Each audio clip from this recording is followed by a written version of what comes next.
You know, there are some things in life you just can't prepare for. You can plan your career, map out your travels, even meticulously budget for a new kitchen, but you can never, ever truly prepare for the absolute, unadulterated chaos that truly awful neighbors can unleash upon your meticulously crafted existence. And believe me, when I say unleash, I mean it in the most biblical, pestilence and locusts kind of way. This isn't just a story about a minor squabble over a fence line or a barking dog.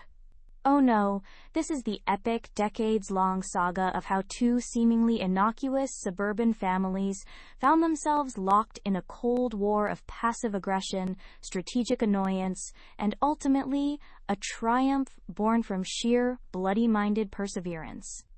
And it all started, as these things often do, on a perfectly ordinary Tuesday. Our home, before they arrived, was a sanctuary.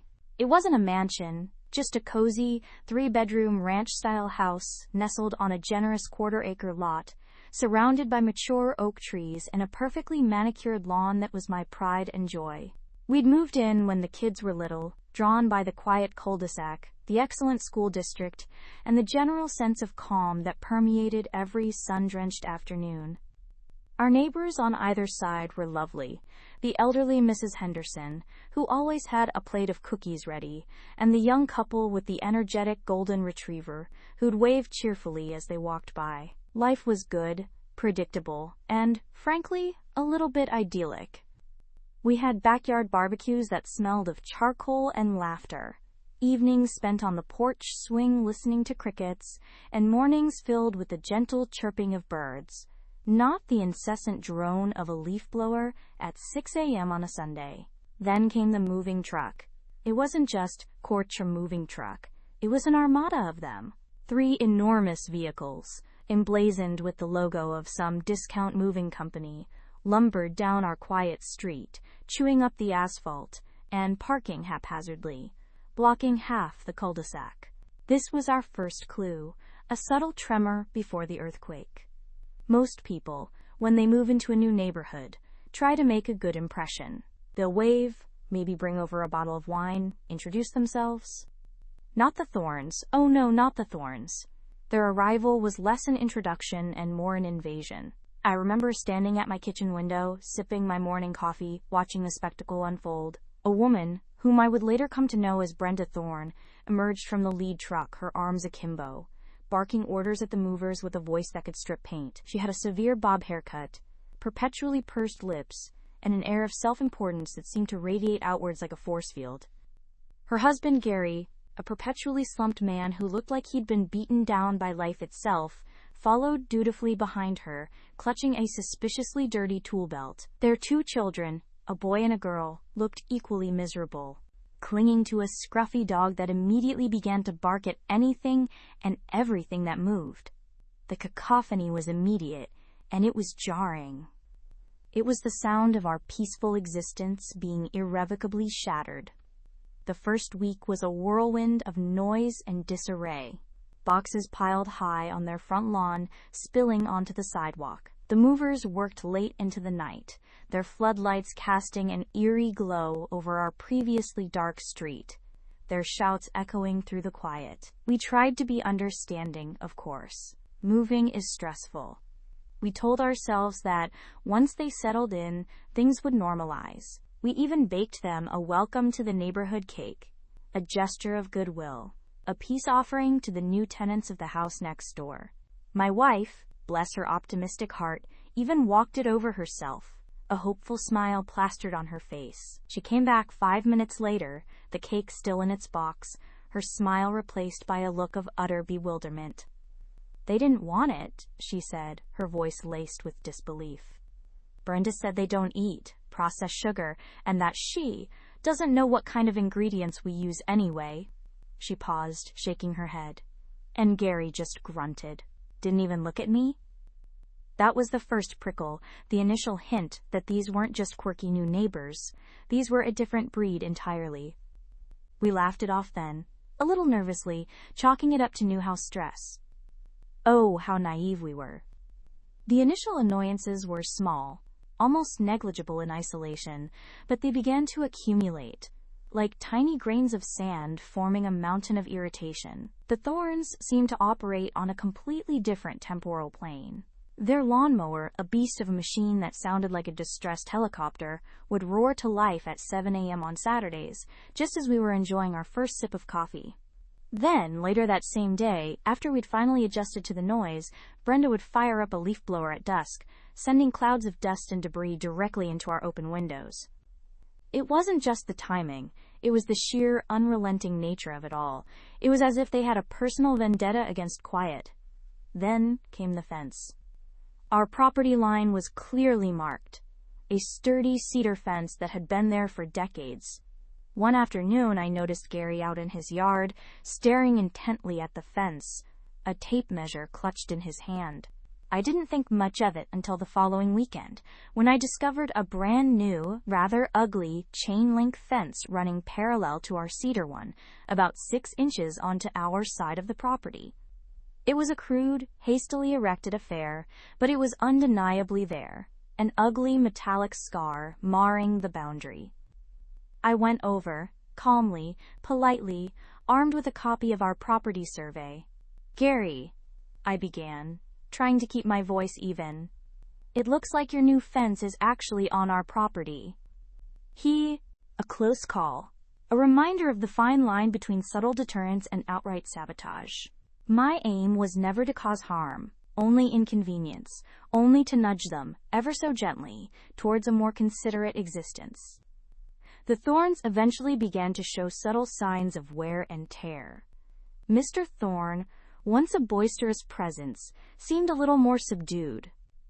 Mrs. Thorn's once loud laugh was now heard less frequently. The children, while still children, played with a greater awareness of their surroundings, a newfound respect for boundaries. They hadn't changed their fundamental nature, I knew, but their outward manifestations of thoughtlessness had been significantly curtailed. It was a slow, incremental shift, almost imperceptible to the casual observer, but to me, the architect of these changes, it was profoundly satisfying.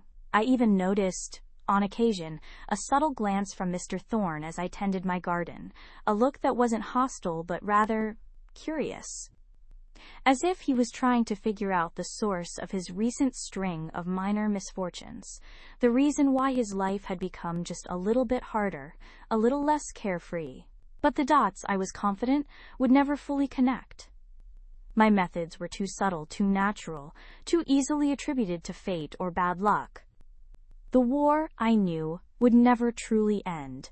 There would always be new skirmishes, new fronts to open, new annoyances to counter. But I was ready. I had honed my tactics, perfected my strategies, and developed an almost zen-like patience for the long game. This wasn't just about neighbors, it was about principle, about the quiet assertion of order in a chaotic world. And in this protracted, silent war, I was slowly, painstakingly winning. Every quiet evening, every unobstructed driveway, every pristine patch of lawn was a testament to that fact. The Thorns might never know why their lives had become subtly less convenient, but I did. And that, in itself, was victory enough. The quiet assertion of order, I mused, was an unending pursuit. No sooner had one skirmish concluded, its ripples settling into a new, more agreeable status quo, than the seeds of the next conflict would be sown. It was a natural progression, a cyclical dance of entropy and restoration, and I, naturally, considered myself the primary restorer. My gaze, ever vigilant, fell upon the nascent challenge emerging along the shared boundary line. The Thorns, in a fit of what I could only describe as misguided enthusiasm, had embarked upon a new landscaping project. A row of young, vigorous Lonicera nitida, or box honeysuckle, had been planted, a fast-growing, dense shrub known for its ability to quickly form an impenetrable hedge. My initial assessment was immediate and unequivocal, unacceptable. It wasn't merely the species itself, though its rapid growth and tendency towards untidiness were certainly factors. It was the principle. The fundamental, unassailable tenet upon which all civilized cohabitation, particularly between adjacent properties, must be founded. Respect for the established order. Not merely the legal strictures, which, while forming a necessary bedrock, often proved too blunt an instrument for the nuanced realities of neighborly relations.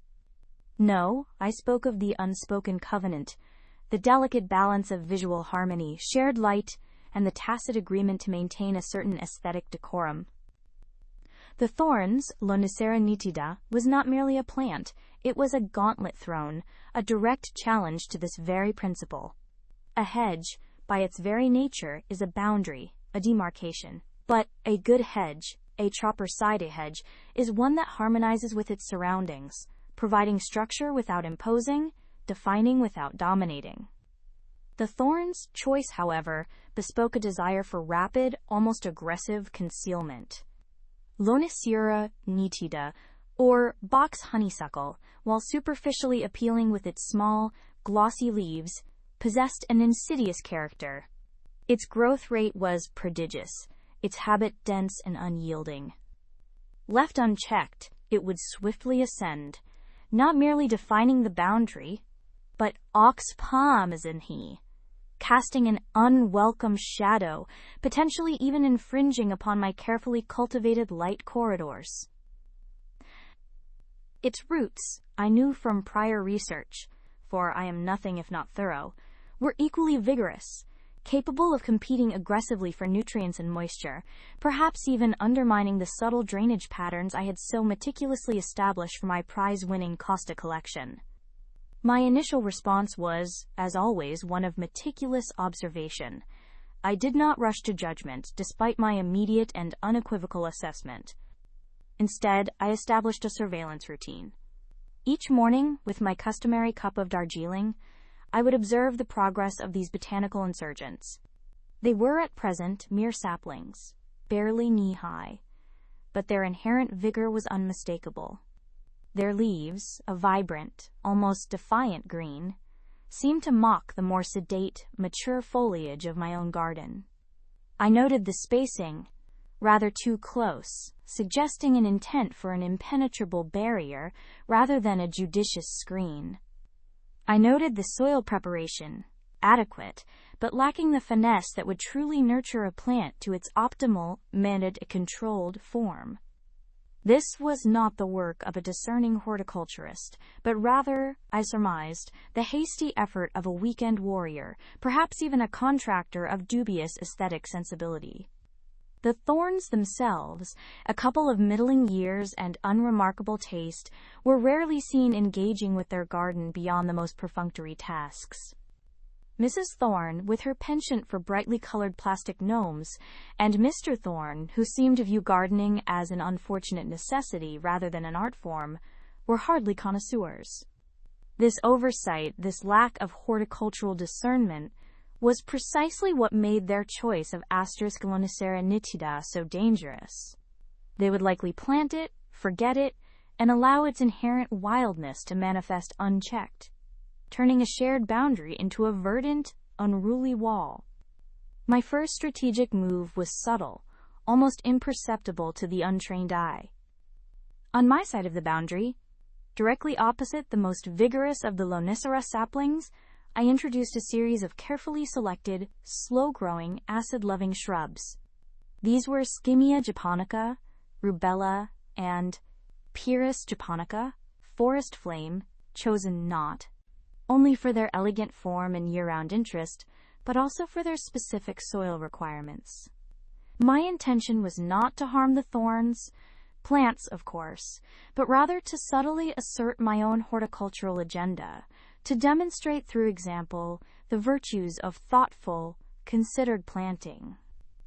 I enriched the soil around my new additions with a bespoke blend of ericaceous compost and slow-release fertilizer, ensuring their optimal health and visual impact.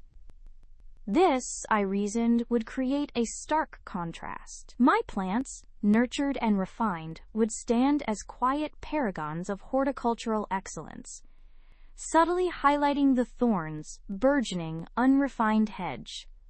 Days turned into weeks. The Lonicera grew as expected, with a disconcerting alacrity. Its young stems thickened, its leaves multiplied. The thorns, predictably, did nothing. No judicious pruning, no shaping, merely the occasional splash of water. It was as if they had unleashed a botanical force and then simply walked away, oblivious to the ramifications. My own plants, meanwhile, thrived, their glossy foliage and nascent flower buds a testament to proper care. The contrast, however, was not yet sufficiently pronounced to make an impact on the thorns' unobservant sensibilities. It became clear that a more direct, albeit still indirect, approach was required. The principle needed a clearer articulation, a more tangible manifestation of its violation. My research intensified. I delved into local council bylaws regarding boundary hedges, height restrictions, and light obstruction. While the Lonicera was currently too young to violate any specific height regulations, its potential to do so was undeniable. More importantly, I discovered a clause regarding nuisance plants and unreasonable obstruction of light. These were subjective terms, certainly, but in the hands of a skilled advocate, myself naturally, they could be powerful instruments. I also consulted various horticultural forums and academic papers on Lonicera nitida. Its invasive tendencies, particularly in certain climates, were well documented. While not officially listed as invasive in our specific region, its aggressive growth habit was a cause for concern. I compiled a dossier, a compendium of facts, figures, and expert opinions, all meticulously organized and cross-referenced. This was not for immediate presentation, but for strategic deployment at the opportune moment. One must always be prepared. My next tactical maneuver involved sound. The thorns, as I had observed, often spent evenings in their garden, particularly during the warmer months. Their conversations, while generally innocuous, sometimes drifted across the boundary, a minor infringement on the quiet sanctity of my own evening contemplation. It was not the conversations themselves I objected to, but the general lack of awareness they demonstrated regarding the shared sonic environment. I acquired a high-quality, directional outdoor speaker system. Positioned discreetly within a dense cluster of my own mature shrubs, it was angled to project sound primarily towards my property, but with a subtle, carefully calculated bleed towards the thorns' burgeoning hedge. The content of my evening broadcasts was, of course, impeccable. Classical music, primarily Baroque concertos, interspersed with recordings of birdsong and the gentle murmur of a distant waterfall. The volume was kept at a perfectly respectable, almost subliminal level. The intent was not to annoy, but to establish a sonic presence, a gentle assertion of my own garden's atmosphere. It was an auditory demarcation, a subtle counterpoint to their visual encroachment. I noticed, with a quiet satisfaction, that the Thorns' garden conversations began to diminish in volume, occasionally punctuated by a quizzical silence. Perhaps the soothing strains of Bach, or the unexpected trill of a nightingale, from a recording, naturally, had a calming effect. Or perhaps, more likely, they were subtly discomfited by the unexpected, yet perfectly permissible auditory landscape I was cultivating. The Lonicera, in its silent, leafy ambition, was now contending not just with my visual countermeasures, but with an entirely new sensory dimension. Still, the hedge grew. Its verdant wall, while still short, was thickening at an alarming rate. It began to take on a slightly shaggy, unkempt appearance, a testament to the thorns' continued neglect. This lack of maintenance, while aesthetically displeasing, provided me with a new avenue of strategic engagement. A hedge, if poorly maintained, can quickly become a liability. I decided upon a more direct, yet still entirely cordial communication. It was not a complaint, merely an observation, framed as an act of neighborly concern. I composed a letter carefully typed on my finest stationery, ensuring the tone was impeccable, solicitous, informed, and subtly authoritative. Dear Mr. and Mrs. Thorne, I trust this letter finds you well. I am writing to you today regarding the young hedge you have recently planted along our shared boundary. I have, as you might imagine, taken a keen interest in its development, being something of a keen observer of horticultural matters myself. I couldn't help but notice the commendable vigor with which your Lonicera nitida has taken hold. It is, undeniably, a fast-growing species. However, it is precisely this characteristic that prompts my gentle query. As you may be aware, such vigorous growth, while initially desirable for establishing a screen, requires consistent and knowledgeable pruning to maintain its form and prevent it from becoming overly dense, or indeed, from encroaching upon adjacent properties, whether above or below ground. I merely wish to offer a friendly word of advice. Regular, formative pruning in its early years is crucial to ensure it develops into a well-behaved and aesthetically pleasing boundary feature. Neglected, these plants can become rather unruly, leading to potential issues with light, air circulation, and even, in time, root competition. My own experience with such matters has taught me the value of proactive management. Perhaps you might consider engaging a professional gardener who specializes in hedge maintenance.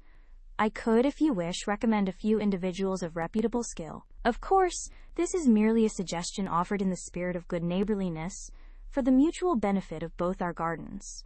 Yours sincerely, my name, **. I placed the letter in a tasteful envelope and personally delivered it through their letterbox, ensuring it was discreetly done, avoiding any direct interaction that might lead to an immediate, potentially emotional response. The intention was to plant a seed of doubt, to introduce the concept of maintenance and potential issues into their hitherto unburdened minds. The tone was crucial, helpful, not accusatory. Yet beneath the veneer of helpfulness lay an unambiguous message. I am watching, I am informed, and I foresee problems if you do not act. The days following the letter's delivery were tense, at least for me. I observed the thorns with renewed intensity, searching for any sign of a reaction. Had they read it? Had they understood the subtle implications? For a few days, nothing seemed to change. The Lonicera continued its relentless ascent. Then, one Saturday morning, a new development. A gardening service van, emblazoned with a rather garish logo featuring a cartoon hedge trimmer, pulled up outside the Thorns' property. A crew of 3 burly men, armed with petrol-powered trimmers and blowers, descended upon the hedge. My heart sank, then immediately recalibrated. This was not the professional gardener who specializes in hedge maintenance I had subtly recommended. This was a brute force operation. They attacked the Marinae with a ferocity that bordered on vandalism, the air filled with the whine of engines and the acrid smell of petrol fumes. Large chunks of foliage were shorn off, not with the delicate precision of a skilled hand, but with the indiscriminate sweep of a mechanical blade. They cut it back, certainly, but without any sense of form or future growth. It was a crude, almost violent haircut, leaving the hedge looking scalped and bruised, its natural grace utterly destroyed. My initial dismay quickly gave way to a cold, strategic calculation. This was a setback, but also an opportunity. The Thorns, in their misguided attempt to address my suggestion, had managed to make the hedge even worse. It was now not merely unruly, but actively ugly. This new aesthetic blight, far from resolving the issue, had merely amplified it. And, crucially, they had demonstrated their inability to manage the hedge themselves, implicitly acknowledging the problem, yet choosing the most ham-fisted solution. I watched as the crew departed, leaving behind a trail of shredded leaves and a hedge that looked like a victim of horticultural malpractice. The Thorns emerged later, surveying the damage with an air of satisfaction, as if a difficult task had been successfully completed. They clearly had no appreciation for the nuances of form and structure. This confirmed my suspicion. Their aesthetic compass was entirely misaligned with mine. The new, brutally pruned Lonicera presented a different kind of challenge. It was shorter, certainly, but its inherent density remained, now exacerbated by the blunt cuts, which would inevitably lead to a proliferation of new, equally vigorous shoots in an attempt to recover. The visual impact was jarring. A harsh green line that now screamed neglect rather than merely unruliness. My next move had to be more decisive. The subtle hints, the indirect suggestions, had been misinterpreted or ignored. It was time to escalate, but still within the bounds of civilized discourse and strategic advantage. I decided to leverage the nuisance clause I had discovered in the local bylaws. I took a series of photographs of the newly mutilated hedge, from various angles and at different times of day. I documented how, even in its truncated state, its density still cast a discernible shadow upon a small patch of my lawn during the late afternoon, particularly in the autumn and winter months. I photographed the jagged, unsightly cuts, arguing that such a crude appearance constituted an unreasonable aesthetic blight on the shared boundary, diminishing the enjoyment of my own meticulously maintained garden. This was subjective, of course, but presented with enough conviction and visual evidence, it could be persuasive. I then composed a second letter, this one more formal, less advisory, and more assertive, though still couched in polite language. It was addressed to the Thorns, but a copy was also prepared for the local council's Planning and Environment Department. Dear Mr. and Mrs. Thorn, I am writing to you again, regrettably, concerning the hedge on our shared boundary. While I appreciate your recent efforts to address its growth, I must express my profound disappointment with the outcome. The method of pruning employed by your chosen contractors has, I fear, exacerbated rather than resolved the underlying issues. The hedge now presents a rather harsh and unnatural appearance, which, I must contend, constitutes an aesthetic blight upon the shared visual amenity of our properties. Furthermore, despite the reduction in height, the inherent density of *Lonicera nitida, particularly after such indiscriminate cutting, continues to cast an undue shadow upon my property during crucial hours of sunlight, affecting the growth and vitality of some of my more delicate plantings.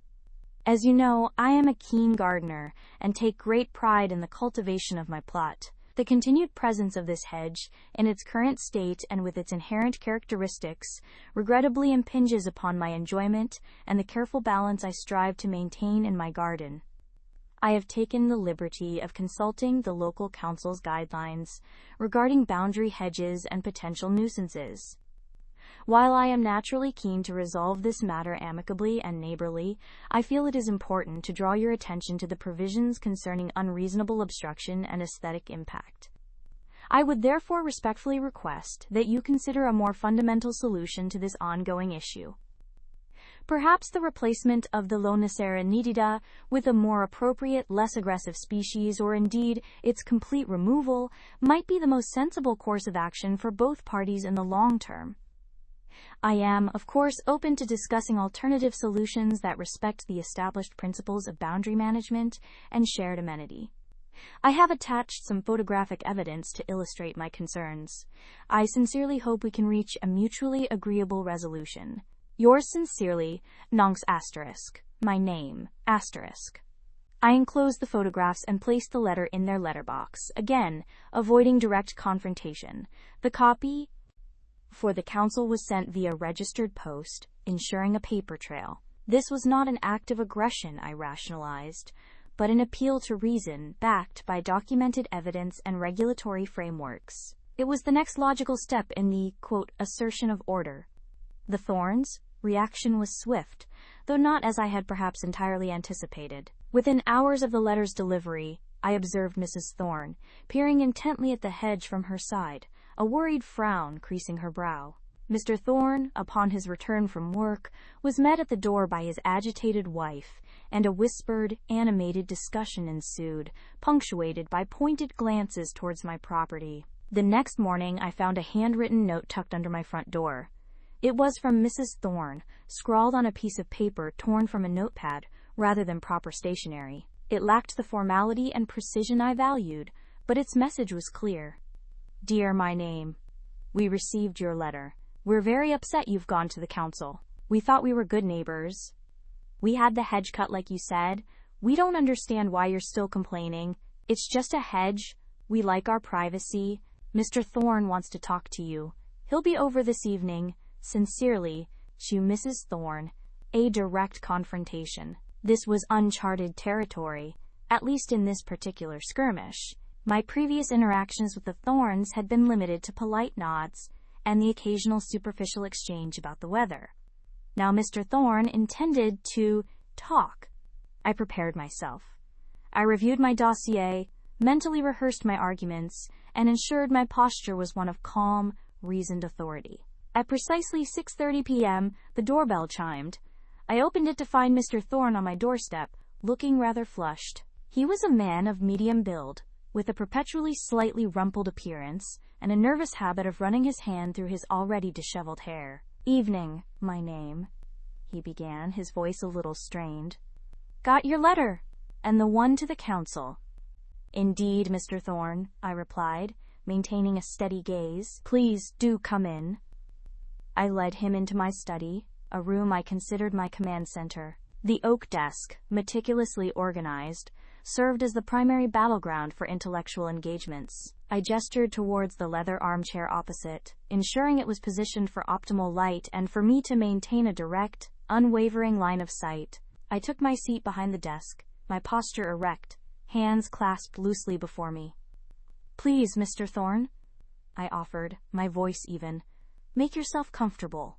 He sat, but comfort eluded him. His gaze darted around the room, avoiding mine, before settling nervously on the stack of folders neatly arranged at the corner of my desk. My dossier, as I like to call it. "Right," he began, clearing his throat.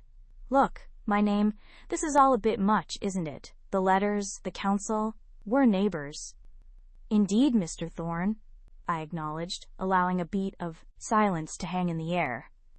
"And it is precisely because we are neighbors that I felt compelled to take these steps. Neighborly conduct, as I understand it, implies a mutual respect for boundaries, both physical and aesthetic. The hedge, as you know, has become a considerable encroachment on both." He ran a hand through his hair again, dislodging a few strands. "Encroachment? It's just a hedge. My wife likes her privacy. We all do. We moved here for the peace and quiet. Not to be scrutinized over a bit of greenery." "Bit of greenery, Mr. Thorne," I stated calmly, reaching for a folder labeled "Thorne, Hedge Dispute, Phase 1. Is currently obstructing a significant portion of natural light from my living room window, casting a perpetual shadow over my garden, and, I might add, contributing to an undesirable dampness on my boundary wall. Furthermore, its current height and density are in direct contravention of the High Hedges Act 2003, specifically Sections 6 and 7, regarding the height of evergreen or semi-evergreen hedges affecting the reasonable enjoyment of a neighbor's property." I paused, allowing the legal terminology to sink in. Mr. Thorne blinked, his mouth slightly agape. He hadn't expected a statutory citation. "The Act, Mr. Thorne," I continued, "defines a high hedge as 2 or more evergreen or semi-evergreen trees or shrubs, which are over 2 meters in height and form a barrier to light or access. Your Leylandi hedge, currently standing at an approximate height of 4.5 meters, clearly falls within this definition. I have photographs, dated and time-stamped, documenting its growth over the past 18 months, which I have, of course, appended to my submission to the council." I slid a small stack of glossy prints across the desk. He reluctantly picked them up, his brow furrowed as he examined the visual evidence of the hedge's relentless ascent. But we trim it," he protested, his voice rising slightly. "My wife pays a gardener twice a year." "Trimming, Mr. Thorne," I clarified, "is distinct from appropriate maintenance in adherence to statutory guidelines. The Act, as you will find upon review, stipulates that the Council can issue a remedial notice requiring the hedge to be reduced to a height that no longer adversely affects the complainant's property.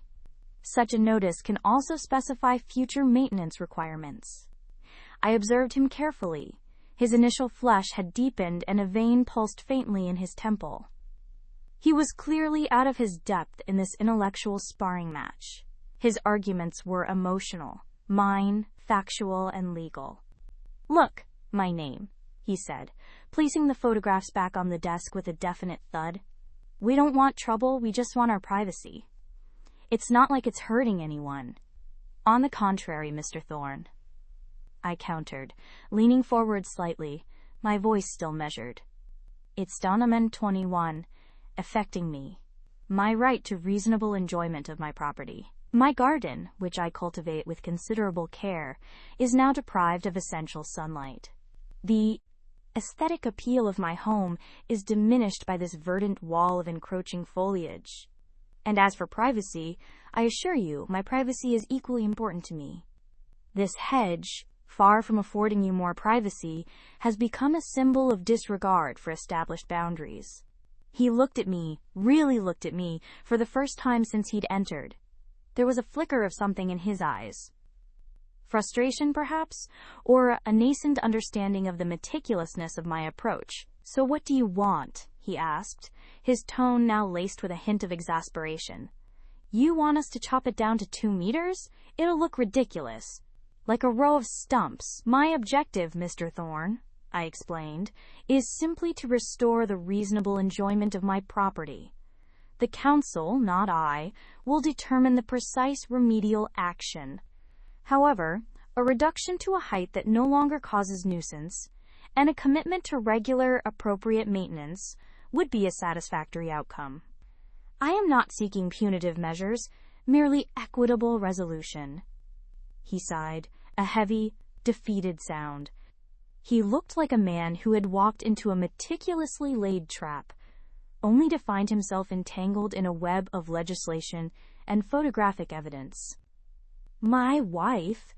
She's very attached to that hedge," he mumbled almost to himself. "She'll be furious." "I understand Mrs. Thorne's attachment," I replied, though in truth I understood only the strategic implications of such an attachment. However, personal preference cannot supersede the rights of a neighbor, nor the provisions of statutory law. "Perhaps, Mr. Thorne, you could consider alternative, less obtrusive forms of screening for your privacy, such as deciduous trees or strategically placed trellises, once the hedge is brought into compliance." He didn't respond, merely stared at the oak desk, his shoulders slumped. The confrontation, for my part, had been executed with clinical precision. For Mr. Thorne, it had clearly been a bruising encounter. He eventually pushed himself out of the armchair. I'll talk to Margaret," he said, his voice flat. "But I don't see what good it'll do. She's dug in on this." "I trust you will convey the seriousness of the situation, Mr. Thorne," I said, rising to escort him to the door. "The council will be in touch shortly, I anticipate, to acknowledge my formal complaint and outline their investigative procedure. It is always preferable to resolve these matters amicably, directly between neighbors, before official intervention becomes necessary." He offered a weak nod and shuffled out, leaving behind a faint scent of damp wool and a lingering air of disquiet. I closed the door quietly, the click of the lock echoing in the sudden silence. The first skirmish was over. I returned to my study, surveyed the pristine desk, and allowed myself a small, private moment of satisfaction. The objective had been achieved. Mr. Thorne was fully apprised of the legal basis of my complaint and the inevitability of council intervention. The seed of doubt had been planted. Now, I simply had to await its germination. The next few days passed with an almost palpable tension. The hedge, that verdant monument to neighborly discord, seemed to loom even larger, its dark green mass a constant reminder of the unresolved conflict. I observed the Thornes' property with a renewed vigilance, not out of malice, but out of a strategic necessity to anticipate their next move. Mrs. Thorne's usual polite, if somewhat stiff, nod was replaced by a rigid avoidance of eye contact, her lips pressed into a thin, disapproving line whenever our paths momentarily crossed. Mr. Thorne, on the other hand, seemed to have retreated into a state of subdued resignation, his infrequent appearances in the garden marked by a furtive, almost apologetic air. I spent my time meticulously documenting every detail. The precise angle of the sun at various times of day, the extent of the shadow cast by the hedge, the exact measurements of the hedge's width and height at various points along the boundary. My camera, a high-resolution digital model, became an extension of my hand, capturing irrefutable evidence for the inevitable council visit. I also began researching the intricacies of the High Hedges Act 2003 even further, cross-referencing with local council planning guidelines and precedent cases. It was, I found, a fascinating labyrinth of bureaucracy and common law, a challenge perfectly suited to my analytical temperament. Then, precisely 7 working days after Mr. Thorne's visit, a crisp, official-looking envelope arrived. It bore the insignia of the local council's Planning and Enforcement Department. My pulse quickened imperceptibly. This was not a moment for emotional exuberance, but for intellectual engagement. I opened it with a letter opener, slicing the seal cleanly. The letter was formal, acknowledging receipt of my complaint regarding the high hedge at the adjacent property. It confirmed that my application, along with the supporting documentation, had been registered and assigned a case number, HH/2023-0701. It stated that an initial assessment would be conducted, which would involve a site visit by a planning enforcement officer. Both I and the Thornes would be contacted to arrange a suitable time. It concluded by reminding all parties of the council's commitment to mediation where possible, but also its power to issue a formal remedial notice if an amicable resolution could not be reached. It was exactly as I had anticipated. The bureaucratic wheels had begun to turn. I filed the letter in my Thorne Hedge Dispute Phase 2 folder, noting the case number prominently. The next step would be the site visit. I immediately began preparing for this, envisaging the officers' likely questions, mapping out the optimal route for them to observe the hedge's impact, and compiling a concise summary of my arguments for their immediate perusal. Every detail had to be perfect. A week later, another letter arrived, this time specifying the date and time of the site visit, Tuesday, 10:30 a.m. It also stated that the officer, a Mr. Jeremy Finch, would visit both properties. I looked at me, his eyes devoid of any real understanding, and grunted. "My survey says it's fine," he mumbled, turning back to his weed-choked flower bed. "Brenda said it's fine." Brenda, of course. The puppet master. I tried to explain, to show him the documents, but he simply waved me off, dismissing me with a flick of his wrist. "Don't bother me with details," he said, turning his back. "It's done." That was the first real moment where my blood began to boil. It wasn't just the fence, it was the blatant disrespect, the outright dismissal of a legitimate concern. It was the realization that logic and reason held no sway in the Thorne household. This was their domain, and they would do as they pleased, consequences be damned. I considered calling the city, escalating the issue, but my wife, ever the peacemaker, urged caution. "Let's give them some time," she pleaded. "Maybe they just don't understand." I reluctantly agreed, choosing to believe in the inherent good of people, a belief that would be severely tested and eventually shattered in the years to come. The fence incident, however, was merely a prelude to the main act. The Thornes had a peculiar affinity for yard ornaments, not quaint gnomes or tasteful bird baths, mind you, but rather an ever-expanding collection of bizarre, rusted metal sculptures, chipped ceramic monstrosities, and, most notably, a flock of flamingos. Not your standard pink plastic variety, but oversized, luridly painted concrete behemoths that glowed with an unnatural intensity under the streetlights. They were strategically placed, of course, facing directly into our yard, their garish colors an affront to our carefully cultivated aesthetic. It was like living next door to a perpetually escalating yard sale, but one where everything was hideous and deliberately positioned to annoy. Then there was the dog. Oh, the dog. A scruffy terrier mix named Killer, which, considering its size, was an ironic misnomer. But Killer lived up to its name in spirit. It barked. Constantly. At squirrels, at leaves, at the wind, at its own shadow. It was an incessant, high-pitched yapping that seemed to penetrate walls and burrow directly into your brain. We tried to talk to them about it, gently suggesting training or perhaps bringing the dog inside more often. Brenda's response was a sharp, unblinking stare. "He's just expressing himself," she declared, as if Killer were a misunderstood artiste. "If you don't like it, you can close your windows." And with that, the conversation was over, leaving us with nothing but the echoing barks and a growing sense of futility. The children, too, were a special kind of challenge. They weren't malicious, not overtly, but they were unsupervised and seemingly devoid of any concept of boundaries. Their basketball hoop, a rickety portable contraption, was perpetually parked at the very edge of their driveway, mere feet from our bedroom window. The incessant thump-thump-thump of the ball, often well past sunset, became a regular soundtrack to our evenings. Their toys, from Brightly, immediately confirmed my availability and began my final preparations. My garden was immaculately tended, the lawn freshly mown, the flower beds weeded, creating a stark contrast to the untamed wildness of the hedge on the other side of the boundary. I wanted to present an image of meticulous care and responsible homeownership, further highlighting the thorns' perceived dereliction. Tuesday morning dawned bright and clear, almost as if the weather itself was conspiring to illuminate the hedge's oppressive shadow.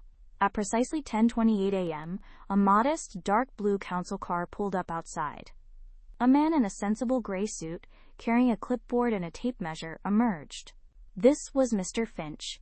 He was younger than I had expected, perhaps in his late 30s, with an earnest, slightly weary expression. His handshake was firm, but his gaze seemed to hold a practiced neutrality. "Good morning, Mr. Per Megasecond. My name," he said, consulting his clipboard. "Jeremy Finch, Planning Enforcement. Thank you for making yourself available." "Good morning, Mr. Finch," I replied, ushering him into my garden. "The pleasure is mine. I've prepared a brief summary of my concerns and some additional photographic evidence for your convenience." I handed him a neatly bound document. He accepted it with a polite nod, tucking it under his arm. "Thank you. Let's take a look at the hedge, shall we?" I led him to the rear of my garden, pointing out the specific areas of concern. "As you can see, Mr. Finch, the height of the hedge, particularly along this stretch, significantly impedes the natural light to my living room window and patio area. The shadow it casts extends across the majority of my garden from mid-morning onwards, particularly during the winter months, making it impossible to cultivate certain plants and generally diminishing the amenity value of my outdoor space." Mr. Finch listened attentively, making notes on his clipboard. He then produced his tape measure, extending it carefully against the hedge, confirming my previous measurements. He also took a series of photographs with his own camera, capturing the hedge from various angles within my property, and then, crucially, from the perspective of my living room window. "And the dampness on the boundary wall?" he inquired, his voice professional and dispassionate. "Yes, here," I indicated, pointing to a section of the brickwork that showed signs of persistent moisture. "The density of the hedge, combined with its proximity, creates a microclimate that prevents the wall from drying properly, leading to moss growth and potential structural issues over time." He examined it closely, nodding. "I see. Very thorough report, by the way. You've certainly done your homework." "I believe in thoroughness, Mr. Finch," I responded, allowing a hint of satisfaction to color my tone, especially when matters of property rights and neighborly conduct are at stake. After approximately 20 minutes of meticulous observation and questioning, Mr. Finch concluded his assessment on my property. "Right, well, that gives me a clear picture from your side. I'll need to speak with the Thorns now. I'll be in touch once I've had a chance to review all the information." "Thank you, Mr. Finch," I said, seeing him to the gate. "I look forward to your findings." As he walked towards the Thorns' front door, I noted Mrs. Thorne peering through a gap in her curtains. Her expression, even from a distance, was one of barely contained fury. The officer's visit was not going to be a pleasant experience for them. This was exactly what I had intended, to shift the burden of proof and the weight of official scrutiny squarely onto their shoulders. The ball, as they say, was now firmly in the council's court. The waiting period after Mr. Finch's visit was, in its own way, more taxing than the direct confrontation. It was a period of strategic inactivity, a forced lull before the next phase of engagement. I knew the council's process would be methodical, perhaps even ponderous, and I had to resist the urge to prod or expedite, lest I appear impatient or, worse, desperate. My role now was one of vigilant observation and readiness. The Thorns, however, seemed to have entered a new, more aggressive phase. Mrs. Thorne, in particular, adopted a chillingly effective form of passive aggression. Her gaze, when it occasionally met mine across our respective front gardens, was no longer merely avoidant, but piercing, imbued with a palpable animosity. She would ostentatiously close her curtains if she saw me in my garden, or dramatically pull her recycling bin back from the boundary line if it strayed a centimeter too close. These were minor skirmishes, easily dismissed, yet they underscored the escalating emotional temperature of the dispute. Mr. Thorne, by contrast, seemed to have become even more withdrawn, his usual hurried gait now bordering on a scurry whenever he left or returned home. One afternoon, I noticed a new addition to the Thorns' garden, a series of small, brightly colored plastic windmills, strategically placed along the base of the hedge, almost as if to mock its imposing height. They spun idly in the gentle breeze, their primary colors a jarring contrast to the verdant wall of the hedge. They were small, no more than 6 inches in height, crafted from cheap, flimsy plastic, and planted in a perfectly straight line, perhaps a foot from the Thorns' side of the hedge. Red, yellow, blue, green, a childish, almost taunting spectrum against the mature, dignified green. My initial reaction was a mixture of bemusement and a faint, almost imperceptible tremor of annoyance.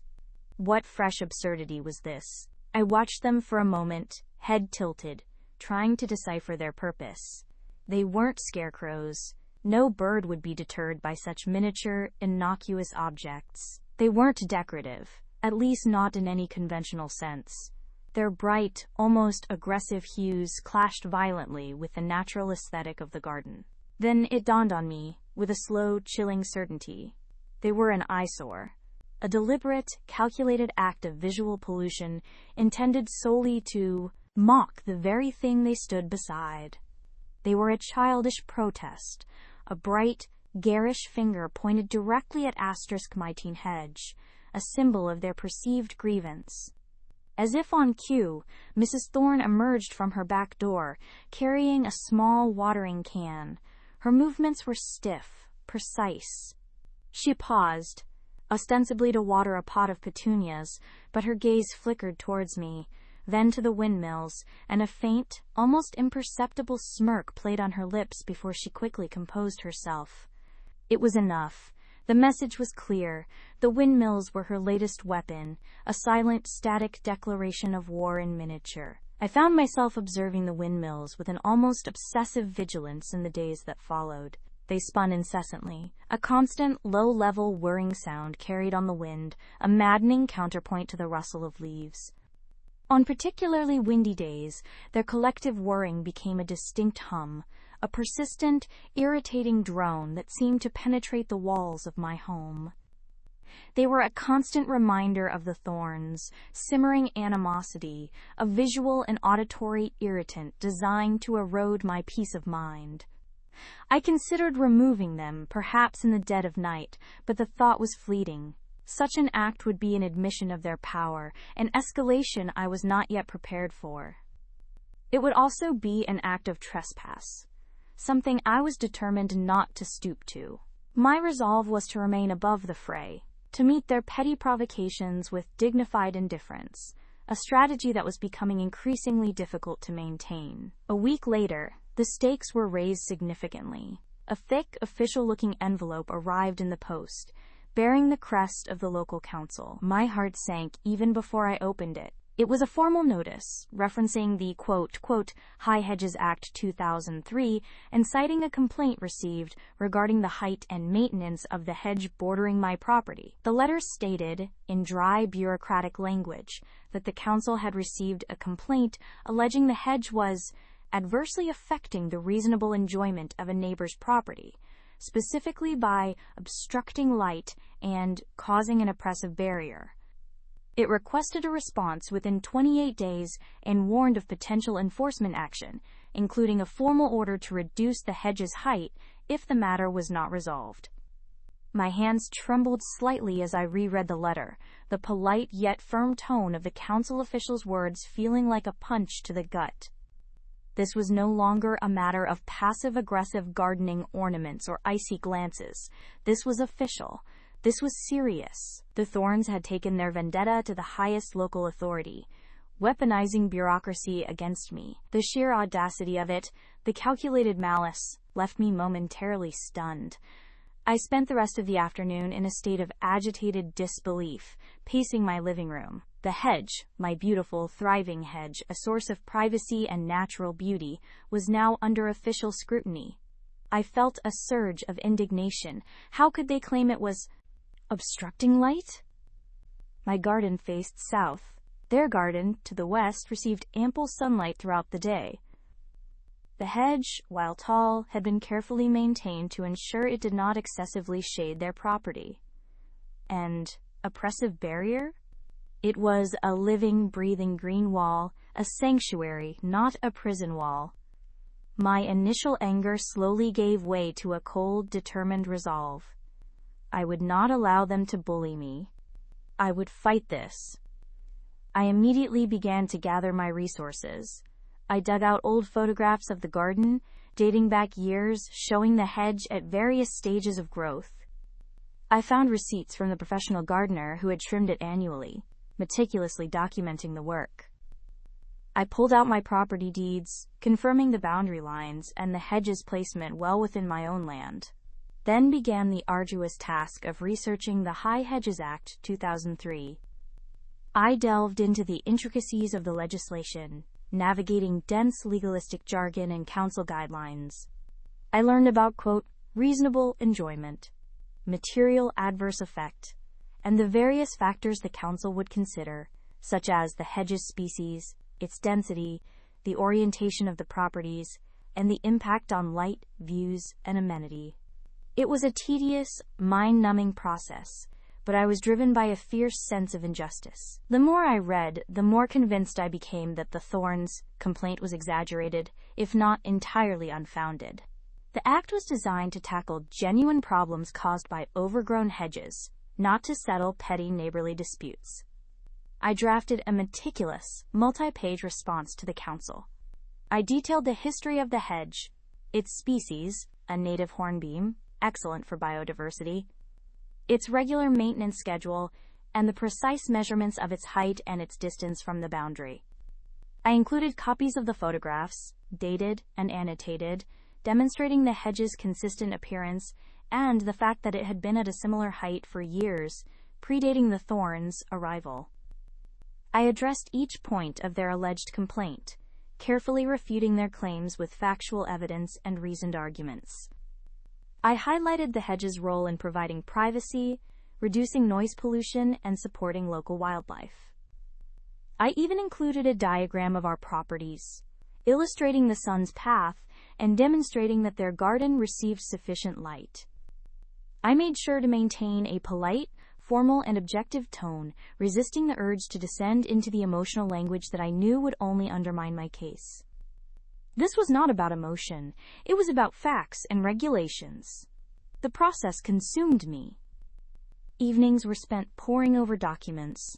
Weekends were dedicated to taking new measurements and compiling my evidence. The hedge, once a simple, comforting presence, had become the focal point of a bureaucratic battle, a symbol of my tenacity against their relentless antagonism. I felt a strange mixture of exhaustion and exhilaration. It was draining, yes, but it also gave me a perverse sense of purpose. I was defending my home, my privacy, my right to enjoy my property without harassment. After submitting my comprehensive response, the waiting began. It was a period of heightened anxiety. Every time I saw Mrs. Thorne in her garden, her gaze was sharper, more triumphant, as if she knew the wheels of justice were turning in her favor. Mr. Thorne, meanwhile, seemed to shrink further into himself, his hurried movements now almost apologetic. I wondered if he knew the extent of his wife's machinations, or if he was simply a reluctant participant in her crusade. Sometimes I caught a glimpse of him through their kitchen window, a solitary figure, looking utterly miserable. A flicker of pity, quickly extinguished, for he was still complicit, even if passively so. Then came the second letter from the council. They acknowledged receipt of my detailed response and informed me that an officer would be conducting a site visit to assess the situation firsthand. A date and time were provided. My heart thudded. The moment of truth was approaching. The day of the site visit arrived, heralded by an unusually bright, crisp morning. I was a bundle of nerves, despite my meticulous preparation. I made sure the garden was tidy, the hedge looking its best, as if presenting a defendant to a jury. At precisely 10 a.m., a small, unmarked council car pulled up outside. A woman in a smart, businesslike suit emerged, carrying a clipboard and a measuring tape. She introduced herself as Ms. Evans, a planning enforcement officer. Her demeanor was professional, polite, but utterly neutral, the kind of neutrality that speaks of countless similar disputes handled with practiced detachment. I led her through my garden, explaining my position calmly and rationally, pointing out the hedge's features, its distance from the boundary, the light conditions. Ms. Evans listened intently, making notes, occasionally interjecting with a question. She took precise measurements of the hedge's height and its proximity to the Thorns' property. As we were discussing the specifics, a subtle movement caught my eye.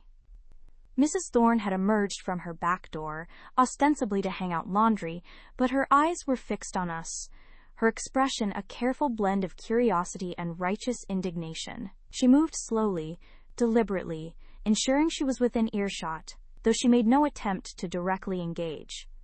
Mr. Thorne, as expected, was nowhere to be seen. Ms. Evans, seemingly oblivious to Mrs. Thorne's theatrical display, continued her assessment. She walked along the boundary line, peering through the hedge, even asking me to stand in specific spots to gauge the light conditions from various angles. She then requested access to the Thorns' garden to complete her assessment from their side.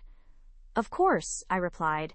"I believe they are aware of your visit." Ms. Evans nodded, a faint smile playing on her lips, suggesting she was well acquainted with the dynamics of such neighborly dramas.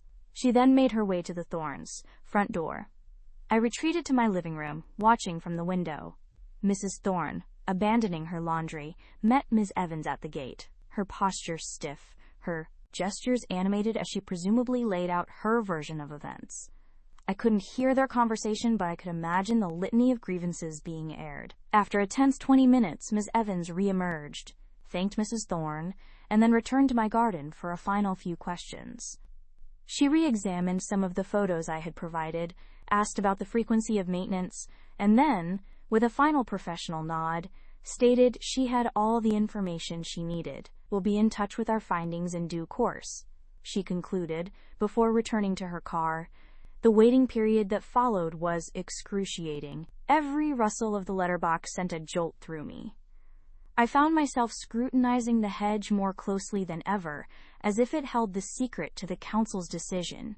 I imagined Ms. Evans poring over her notes, weighing the evidence, making a judgment that would either vindicate me or condemn my beloved green wall. Finally, 3 weeks later, another official envelope arrived. This one felt heavier, more substantial. I tore it open with trembling fingers. The letter was concise, direct. The council had concluded its investigation. They acknowledged the hedge's height and density, but found insufficient evidence to support the claim that it was causing a, quote, material adverse effect on the Thorns' reasonable enjoyment of their property. They noted that the hedge was well maintained, of a species beneficial to local ecology, and did not appear to cause excessive light obstruction, given the orientation of the properties. However, there was a caveat. In the spirit of neighborly harmony, and to mitigate any perceived impact, the council recommended a minor reduction in height of approximately 1 foot along the boundary line, to be carried out within 3 months. This was not a formal enforcement notice, but a strong recommendation, implying that if the Thorns were to complain again after this, the council's patience might wear thin. The letter concluded by stating that no further action would be taken at this time, but the file would remain open for a period of 12 months. A wave of conflicting emotions washed over me. Relief, primarily. I hadn't been ordered to decimate my hedge. My arguments had largely been upheld. It was a victory, albeit a qualified one. The relief was a physical sensation, a loosening of the knot that had resided firmly in my stomach for weeks, ever since the thorn's initial, venomous missive had arrived. I hadn't been ordered to decimate my hedge, to reduce it to a stump of its former glory. My arguments, meticulously researched and presented, had largely been upheld. The council, in their bureaucratic wisdom, had affirmed the hedge's ecological benefit, its maintenance, its non-excessive light obstruction. This was a vindication, a testament to the fact that reason sometimes could prevail over petulance.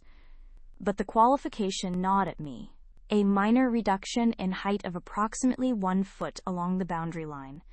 Approximately 1 foot, not a precise measurement, but enough to feel like a concession, a symbolic offering on the altar of neighborly harmony. The phrase itself, dripping with saccharine condescension, rankled. But the qualification gnawed at me. A minor reduction in height of approximately 1 foot along the boundary line. Approximately 1 foot. Not a precise measurement, but enough to feel like a concession, a symbolic offering on the altar of neighborly harmony. The phrase itself, dripping with saccharine condescension, rankled. It was a bureaucratic balm, applied to soothe the imagined wounds of the thorns, while simultaneously creating a fresh abrasion upon my own sensibilities. Approximately 1 foot. The very imprecision was an insult. Was it 1 foot at its highest point, or an average? Was it to be a uniform reduction, or merely a general lowering? The council, in its infinite, carefully worded wisdom, had left me with a task that was both mandatory and maddeningly vague. It implied that the exactitude I typically applied to my horticultural endeavors was unnecessary here, that a rough estimation would suffice for this minor infringement. Yet I knew with the certainty of long experience that any deviation from the thorns, unspoken, yet rigidly held, expectations would inevitably lead to further grievances, further missives, further interventions. This, approximately 1 foot, was not a solution. It was merely a temporary ceasefire, a loaded compromise, that conceded a point without truly resolving the underlying animosity. The relief, then, was quickly overshadowed by a simmering indignation. I had marshaled facts, photographs, expert opinions, even a brief, albeit impassioned, disquisition on the role of biodiversity in an urban environment. I had spoken of the hedge as a windbreak, a sound dampener, a haven for countless small creatures, a natural filter against the city's dust. And the council had agreed. They had validated my stewardship, my rationale. Yet, here I was, being instructed to diminish that which I had so painstakingly defended, to appease the very individuals whose arguments had been demonstrably flawed. It felt like being told one had won the debate, but must still surrender a pawn to the losing side, simply to avoid further unpleasantness. The image of the hedge, vibrant and robust, now began to acquire a new, almost poignant aura. It stood as a silent sentinel, a testament to years of careful shaping and growth, now marked for an arbitrary amputation. It was not merely a collection of plants, it was a living boundary, a green wall that had absorbed my efforts, my frustrations, my quiet joys. To cut it, even by a mere foot, felt like a betrayal of its inherent vitality, a concession to a petty tyranny. I spent the next few days in a state of agitated contemplation. The council's letter, neatly typed and bearing the official crest, lay on my desk, its final paragraph a constant reminder of the impending task. I reread my own meticulously kept notes, the arguments I had prepared, the legal precedents I had consulted. Each point confirmed my initial conviction. The hedge was not excessive. It was not a nuisance. It was precisely as it should be. The approximately 1 foot felt less like a measured judgment and more like a sacrificial offering, a symbolic gesture designed to placate, not to rectify. The thorns, I knew, would be watching. Their curtains, often drawn, occasionally twitched. Their presence, though unseen, was always felt, a low hum of disapproval emanating from next door. This act of reduction would be performed under their invisible gaze, a public display of compliance. And so, the task became not just a matter of horticulture, but a carefully choreographed performance, a silent act of defiance disguised as obedience. I would cut the hedge, yes, but I would do so with a precision that belied the approximately in the council's decree. If I was forced to concede, I would do so on my own terms, with my own exacting standards. The weather, as if in league with my mood, turned gray and damp. A fine drizzle misted the garden, lending a melancholy air to the impending operation. I postponed the task for a day, then another, finding excuses in the dampness of the leaves, the softness of the ground. In truth, I was procrastinating, dreading the moment I would have to take up the shears and inflict the wound. When I finally resolved myself, it was a Saturday morning, bright but cool. The air was crisp, carrying the scent of damp earth and distant wood smoke. I retrieved my tools from the shed, the long-handled shears, their blades gleaming from recent sharpening, a spirit level, a coil of bright orange string, and a measuring tape. I laid them out on the lawn, an arsenal against bureaucratic compromise. My first step was to determine the precise point of reduction. Approximately 1 foot was far too vague for my liking. I measured the hedge at several points along the boundary, noting the highest sprigs, the general canopy line. I decided upon a uniform reduction, a clean, horizontal cut that would maintain the hedge's existing shape, merely lowering its overall stature. This was not about light obstruction, I reasoned, but about a perceived assertion of dominance. Therefore, the cut itself had to be an assertion of my own standards, even in retreat. I drove 2 thin stakes into the ground at either end of the boundary line, then meticulously measured exactly 12 inches down from the current apex of the hedge. With the spirit level, I ensured the marks were perfectly horizontal. Then, with a practiced hand, I strung the orange line taut between the stakes, creating a clear, uncompromising guide for the shears. It was an act of deliberate, almost subversive, precision in the face of ambiguity. Let them watch. Let them see that even in concession, I maintained my principles of order and exactitude. As I began, the initial snip of the shears felt like a sharp intake of breath. The hedge, a mature specimen of Prunus lorocoracis, offered a surprising resistance. The thick, glossy leaves, once so admired, now seemed to mock me with their resilience. Each severed branch, thick and woody in places, made a distinct crack, a sound that echoed unnervingly in the quiet morning. The scent of cut laurel, a bitter, slightly almond-like aroma, filled the air, mingling with the damp earth. It was the smell of disruption, of a forced intervention. I worked slowly, methodically, following the orange line with unwavering focus. My arms, accustomed to the lighter work of clipping new growth, soon began to ache with the effort of severing older, tougher wood. Sweat beaded on my brow, despite the cool air. As the canopy thinned, I began to see deeper into the hedge's intricate structure. Hidden within the dense foliage were miniature ecosystems, delicate spider webs, glistening with dew, stretched between branches, the remnants of old birds' nests, carefully woven cups of moss and twig, now exposed to the elements, the dark, secret tunnels where insects scurried. Each cut was an intrusion, a disturbance of a miniature world I had helped foster. I felt a pang of guilt, a sense of having betrayed these unseen inhabitants.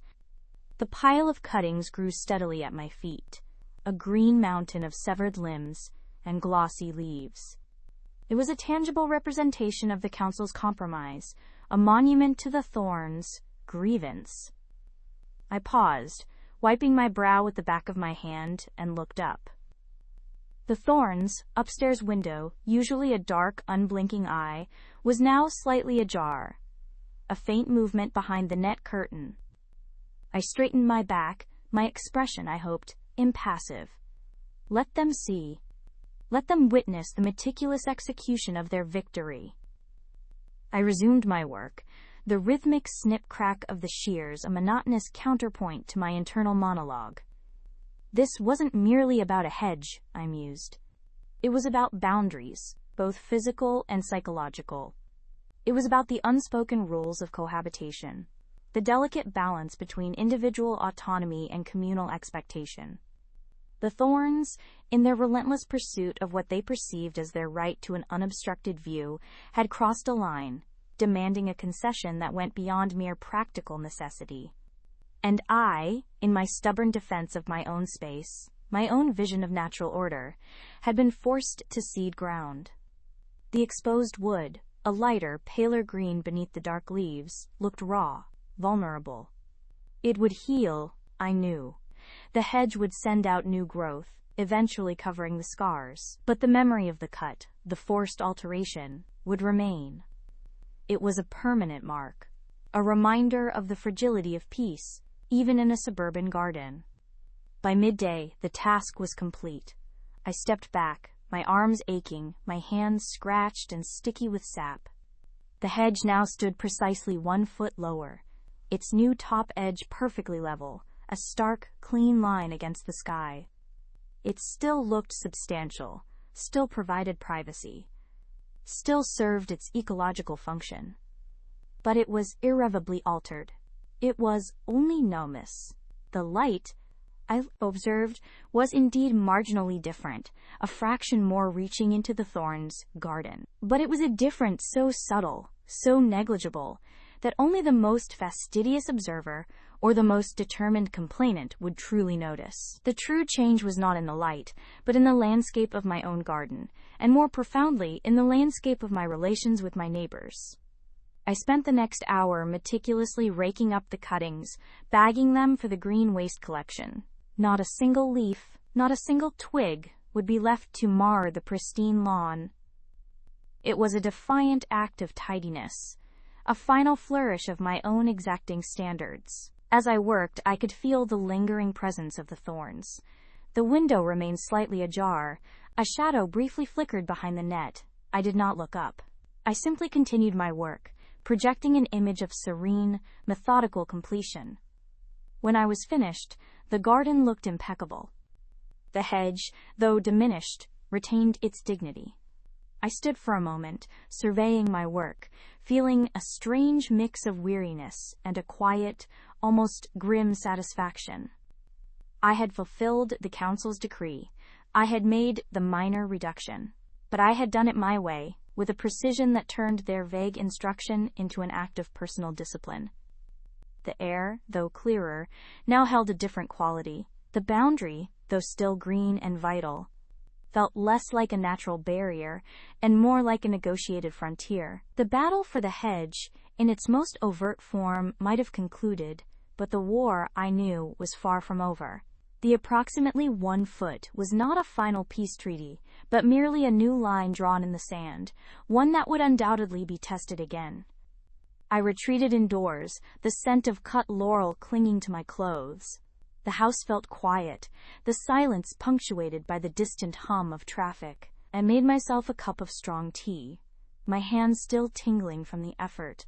Looking out the window, at the now slightly lower hedge, a new thought began to form. This concession, this forced act of trimming, had exposed not only the inner workings of the hedge, but also the inner workings of their motivations. It was not about light, not truly.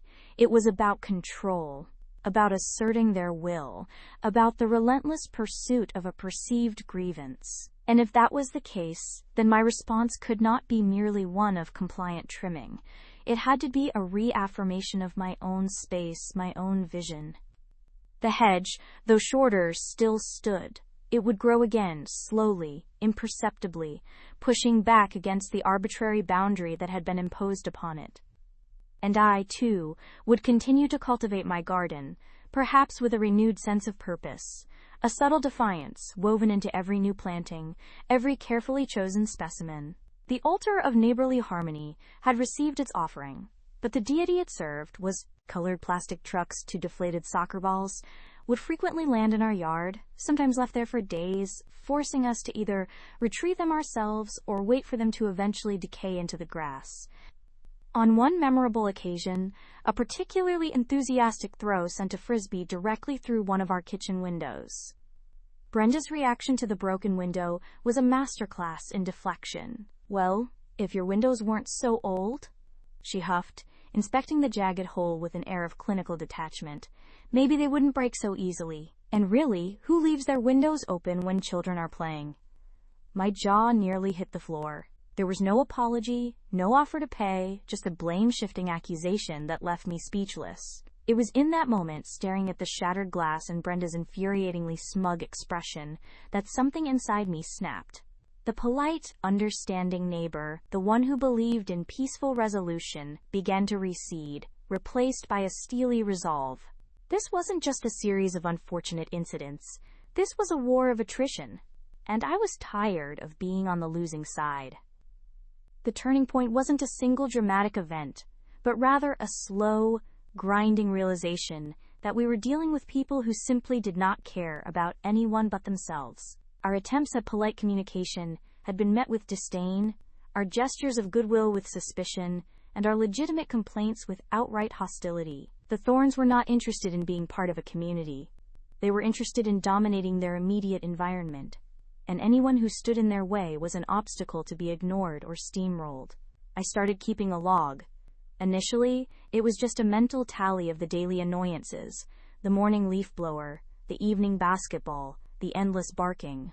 But then it became a physical notebook, meticulously detailing dates, times, and specific incidents. It started with simple entries like 7:15 a.m. Gary mowing lawn, dust cloud into our patio. It quickly evolved into more detailed accounts. Saturday, 9:30 p.m., kids screaming obscenities in backyard, directly under bedroom window. Brenda observed, made no effort to intervene. And then, Tuesday, 4 p.m. Thorn's tree branch, clearly dead, fell onto our shed, causing minor damage. Gary refused to acknowledge, claiming, "Act of God." The log became my therapy, my outlet, and eventually, my weapon. The initial phase of the feud was characterized by a certain level of bewildered disbelief on our part.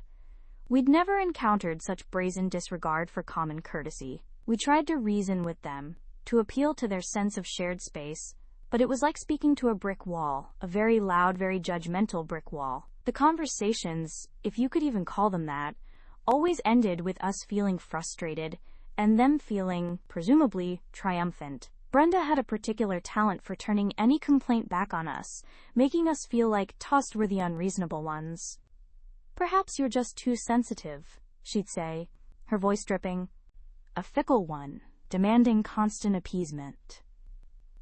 I had sacrificed a foot of my hedge, but I had not sacrificed my resolve. In fact, the act of cutting, the physical exertion, the stark reality of the compromise had only sharpened my focus.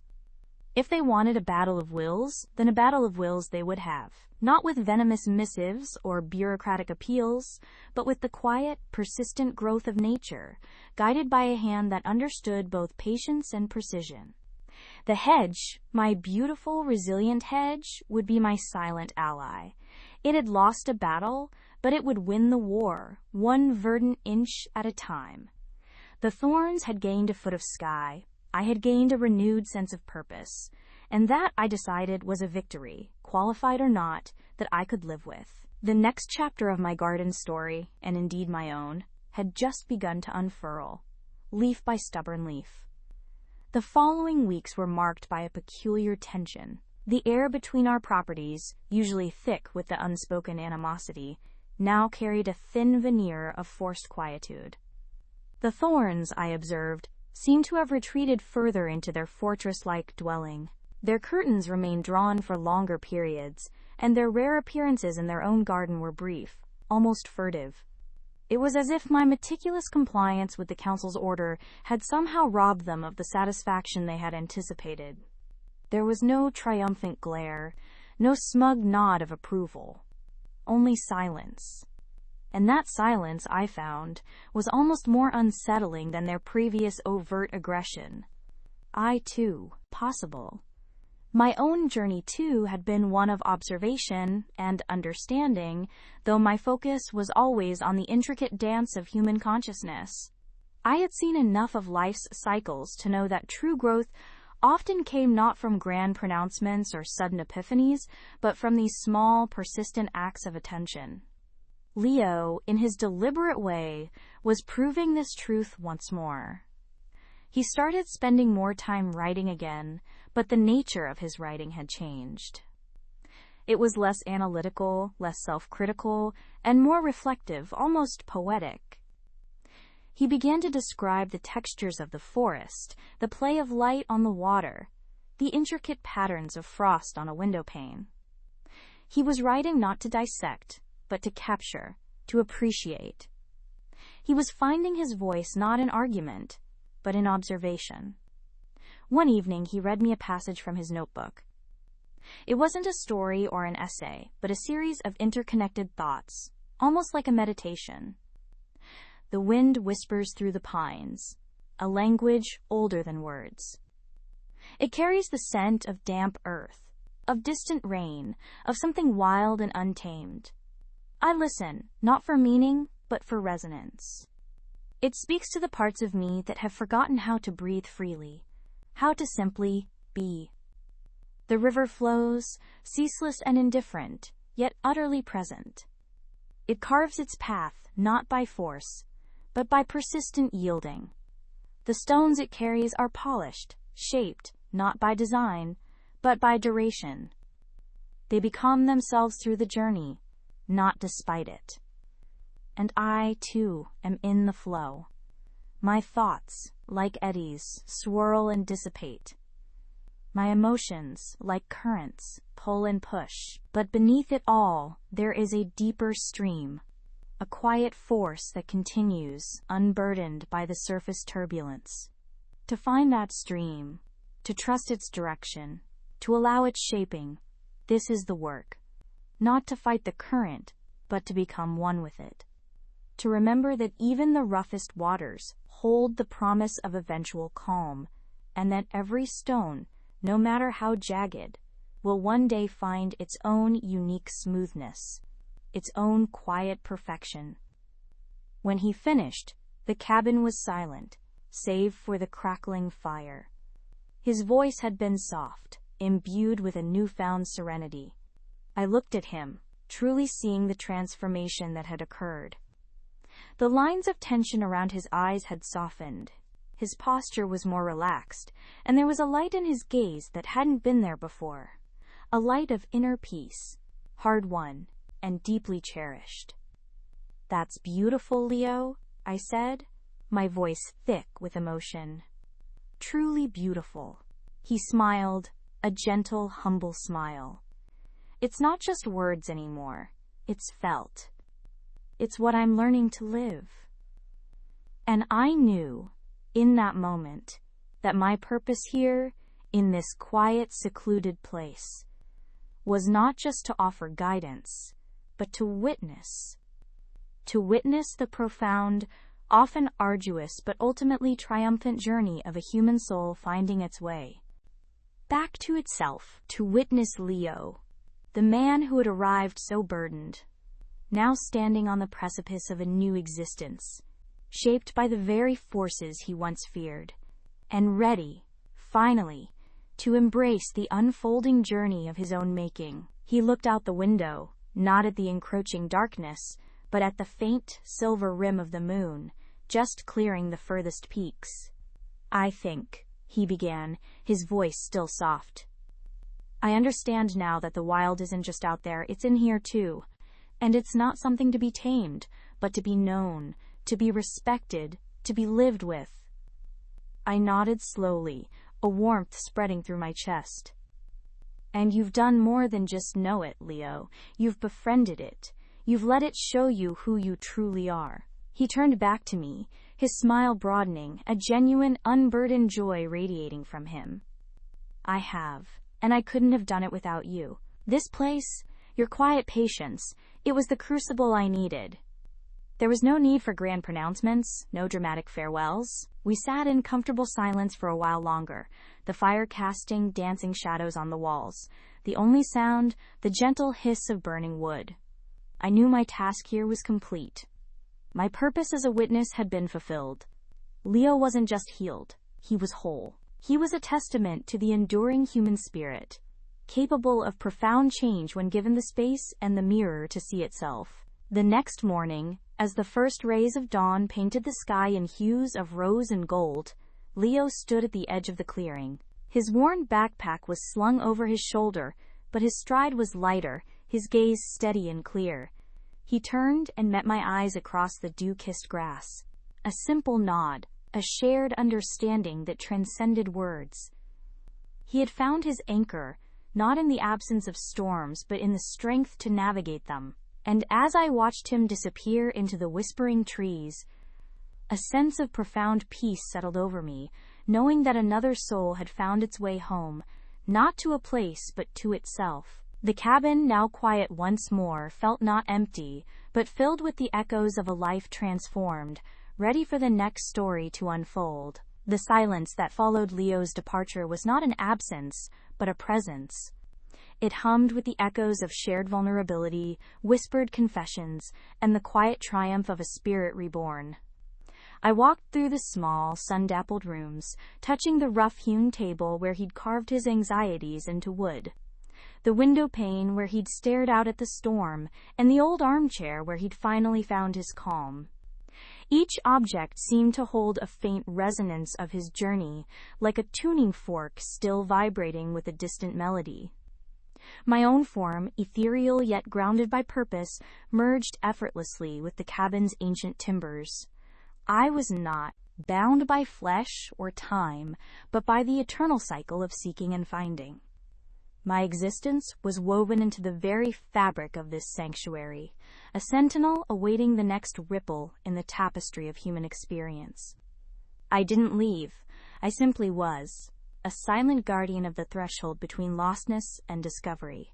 The sun climbed higher, casting long shadows that danced across the floorboards. Outside, the forest rustled, a continuous symphony of life. A bird sang a joyful, unrestrained song from a branch near the porch. It was a new day, fresh and full of unspoken promise. Leo was out there somewhere, walking his new path, carrying the quiet strength he'd unearthed within these walls.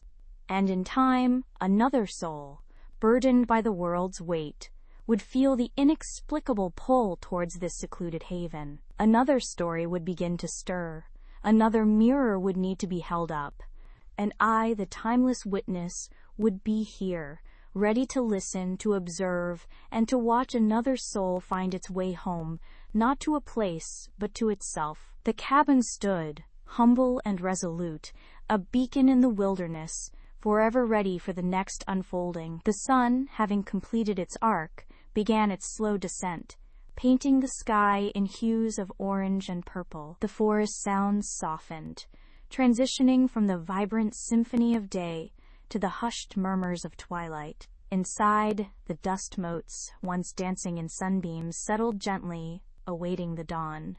The air, cool and still, carried the faint, sweet scent of pine and damp earth, a constant reminder of the cabin's deep roots in the wild. There was no sense of loneliness here, only a profound peace. The cabin had no need for companionship in the human sense. Its existence was intertwined with the very essence of human searching. It held memories not as burdens, but as foundational layers, each story adding to its quiet strength, each departure leaving a subtle imprint of growth and transformation. It was a vessel, not for holding but for releasing, a crucible where the fragmented pieces of a soul could be reforged into wholeness. Its very timbers hummed with a low, resonant frequency, a silent lullaby for the world. As the first stars pricked through the deepening blue, the cabin settled further into its ancient roots. It was more than a structure. It was a living prayer, a silent testament to resilience, a constant invitation. It knew that the journey home was rarely a straight path, often winding through valleys of despair and mountains of doubt. But it also knew, with an unwavering certainty, that the path always led back to the quiet clearing within oneself. And when the time came, when the whispers of a lost heart grew loud enough to guide weary feet, the cabin would be there. Its windows would gleam with an inner warmth, a promise of sanctuary. And so it was, that night, under the vast, star-strewn canvas, that a figure emerged from the deep shadows of the ancient forest with condescension. Some people just can't handle a little bit of life. One particularly infuriating incident involved their overgrown bushes. They had a row of particularly aggressive privet hedges that bordered our shared driveway, and they were allowed to grow unchecked, eventually encroaching so far onto our side that they scratched our car every time we pulled out.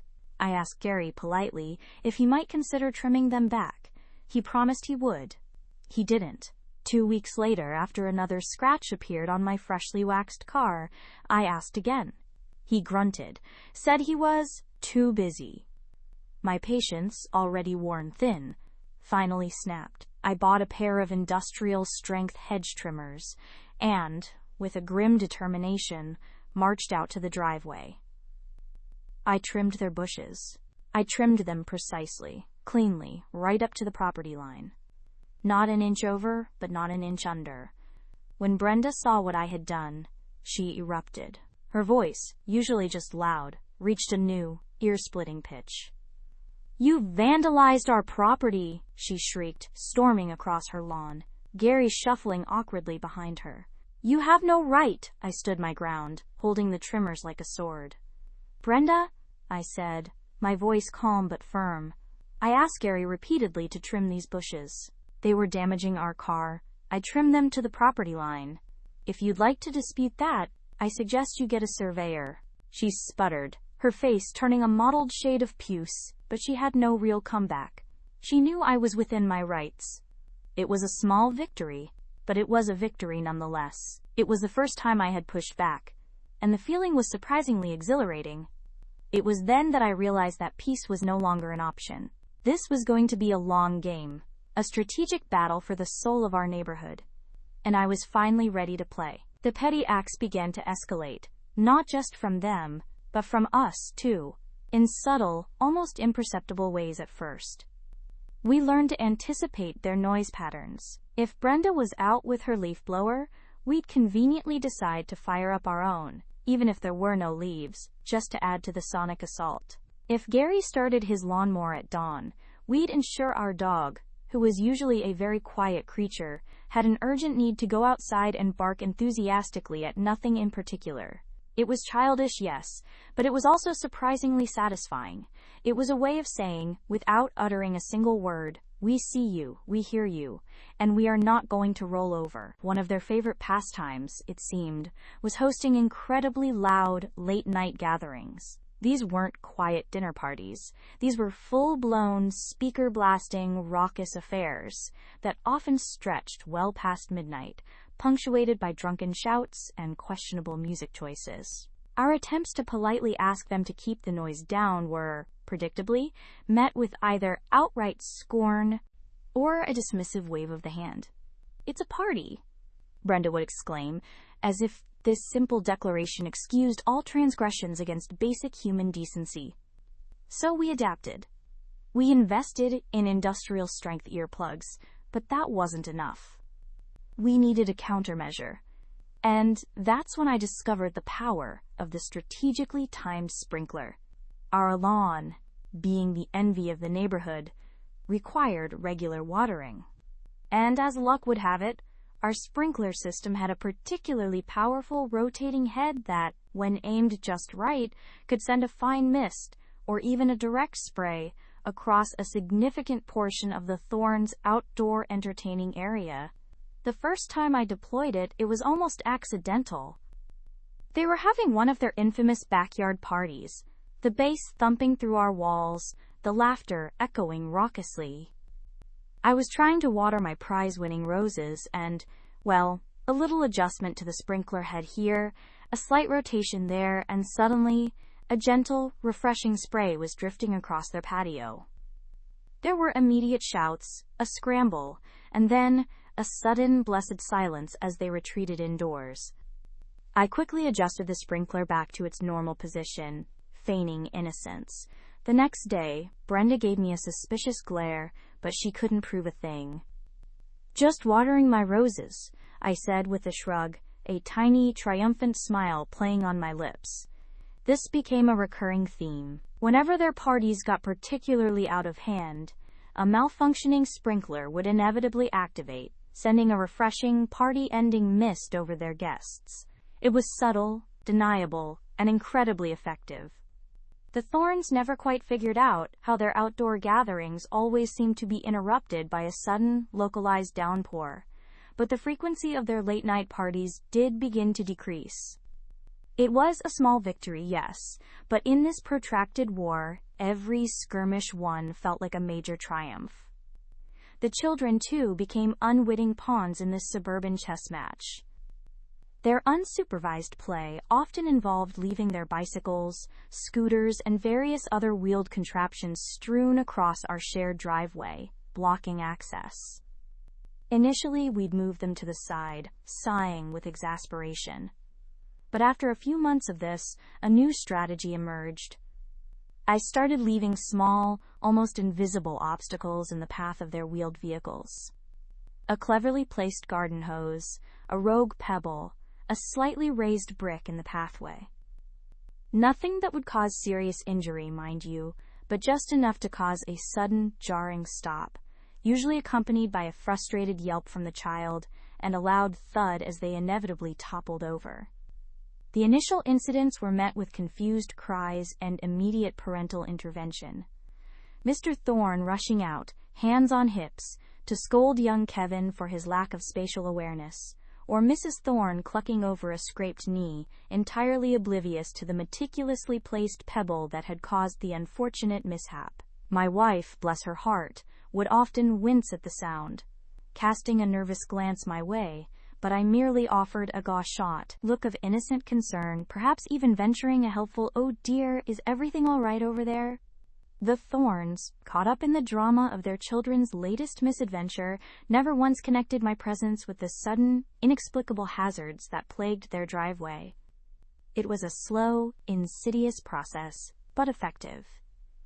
Over several weeks, the children's confidence on their wheeled conveyances waned. They began to navigate our shared territory with an almost exaggerated caution, their eyes scanning the asphalt like bomb disposal experts, their speed reduced to a crawl. Eventually, the bicycles and scooters found a new, safer home, the Thorns' own driveway, or, more often, their lawn. Victory. Another small skirmish won, another piece of the suburban chessboard claimed. The sight of their pristine grass, marred by tire tracks and abandoned plastic toys, brought a quiet satisfaction that few could understand. But the Thorns, ever resilient in their inconsiderate ways, were not to be so easily deterred.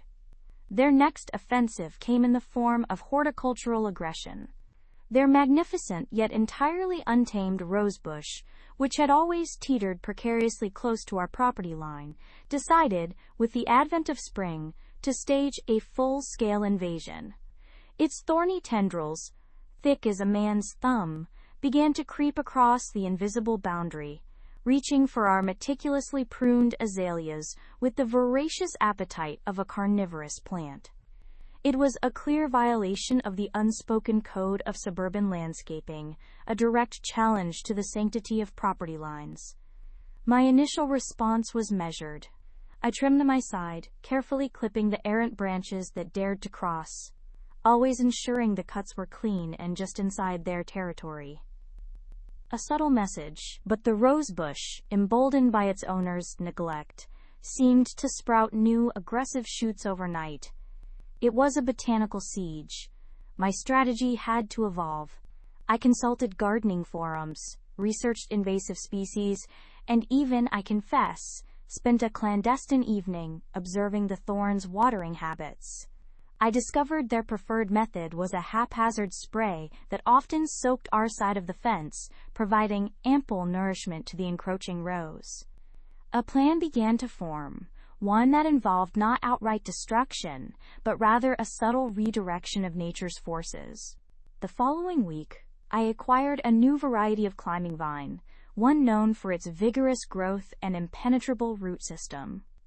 I planted it strategically along our side of the fence, directly opposite the thorns' belligerent rows. But this was not merely about creating a green barrier. Oh no. This vine, a particularly hardy specimen of trumpet vine, had a peculiar characteristic. It thrived on competition. I also acquired a special fertilizer, ostensibly for my own plants, but applied it with a generous hand to the soil directly beneath the encroaching rows on their side, effectively supercharging the competition. The idea was simple. Let nature take its course, with a little nudge from me. The trumpet vine, with its aggressive tendrils and shading leaves, would eventually choke out the thorns' rows, not through direct attack, but through sheer, overwhelming competition for sunlight and nutrients. It would look entirely natural, an unfortunate consequence of nature, perhaps. The results were not immediate, but they were gratifyingly inevitable. Over the next few months, the thorn's once dominant rows began to look sickly, its blooms fewer and smaller, its leaves yellowing. Meanwhile, my trumpet vine flourished, a vibrant green curtain that not only held the line, but slowly began to reclaim territory. Mr. Thorn would occasionally eye it with a puzzled expression, perhaps wondering why his prize rose was failing, but he never seemed to connect it to the suddenly robust growth on my side. Another silent victory. The rose, once a symbol of their encroaching disregard, was now a testament to my strategic patience. The thorns, however, possessed an almost uncanny ability to find new ways to annoy. Their next innovation was the, quote, weekend project. It started innocently enough, with a new shed construction that involved power tools and loud hammering from dawn until dusk on Saturday. Then came the deck expansion, then the gazebo, then the elaborate stone pathway. Each project, invariably, coincided with my desire for a peaceful weekend morning, and each came with its own symphony of drills, saws, and the occasional, jarring clang of dropped tools. My initial attempts at passive-aggressive countermeasures, strategically timed lawn mowing, the accidental dropping of heavy objects in my garage near the property line, proved insufficient. They were operating on a different scale of noise. I needed something more potent, something that would penetrate their bubble of DIY enthusiasm. My inspiration came from an unlikely source, an old documentary about soundproofing. It wasn't soundproofing house I was interested in, but rather projecting sound out. I invested in a set of industrial-grade outdoor speakers, ostensibly for entertaining. These were not your average patio speakers. These were designed to project sound with remarkable clarity and volume over a significant distance. The following Saturday, as the first whir of Mr. Thorne's circular saw pierced the morning air, I unleashed my counteroffensive. I began with classical music, powerful orchestral pieces, played at a volume that was just shy of being explicitly rude, but undeniably noticeable. Beethoven's Fifth Symphony, followed by Wagner's Ride of the Valkyries. The effect was immediate. The sawing would pause, then resume with a hesitant, almost apologetic whine. Then, as the day progressed and their noise intensified, so did mine. I moved on to opera, then heavy metal, then, for a truly discordant effect, a loop of bagpipe music. The key was variety and unpredictability. Just as they might be getting used to a soaring soprano, they'd be assaulted by a wailing guitar riff. My wife, who initially found this tactic hilarious, eventually retreated indoors with noise-canceling headphones, but she understood the necessity. The Thorns, for their part, never complained directly. How could they? I was merely enjoying my own music in my own yard, but the projects began to shrink in scope, their duration shortened. The hammering became less frequent, the power tools less dominant. Soon, their weekend projects became quieter affairs, more gardening and less construction. The peace, once again, was partially restored. The children, too, continued to be a source of minor skirmishes. After their wheeled vehicles were relegated to their own property, they found new ways to annoy. Their favorite game, it seemed, became, quote, kickball against the fence. Our shared wooden fence, a sturdy but aging barrier, bore the brunt of countless impacts, each thud echoing through our quiet home. This was a more delicate matter. Directly confronting children felt uncouth, and confronting the thorns about their children's behavior often led to defensive posturing.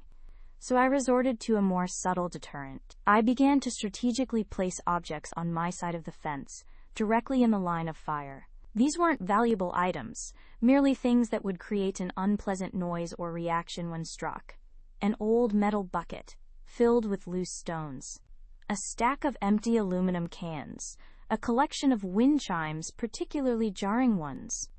The first time a kickball struck the metal bucket, the resulting clang was magnificent, echoing through the neighborhood. The game paused, and I watched from my window as the children looked at the fence with newfound apprehension. A few more strikes against the cans, a particularly violent collision with the chimes, and the game quickly migrated to a different, less sonically challenging section of their yard. The fence, once a target, became a deterrent.